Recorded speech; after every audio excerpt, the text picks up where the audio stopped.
Pemirsa dawek Desember warsane lintang, proyek penataan Tukat Badung sampun puput. Kewentanan sisin Tukat Badung ring Pekan Badung Kumbesari Sayan Luwe. Sisin Tukade sampun mawah dados genah merarian Majang Krama Kota Denpasar.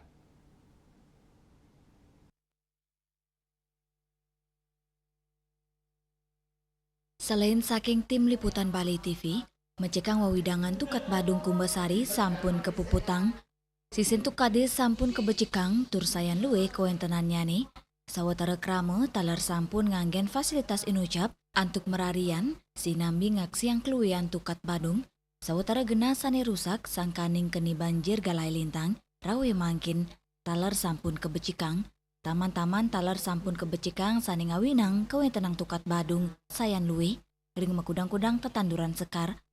Mecikang Tukat Badung, talar kelanturang kantos ring sisi klot inggih punika kantos Jalan Hasanuddin, sani sampun kejangkepin antuk jogging track, sani pinake sambungan Pekan Badung Kumbesari, penataan inucap rumah masuk taman ring sisi kiri kanan Tukat, sawetara genah talar meias ornamen khas Bali, lampu taman, miwah pagar pewates.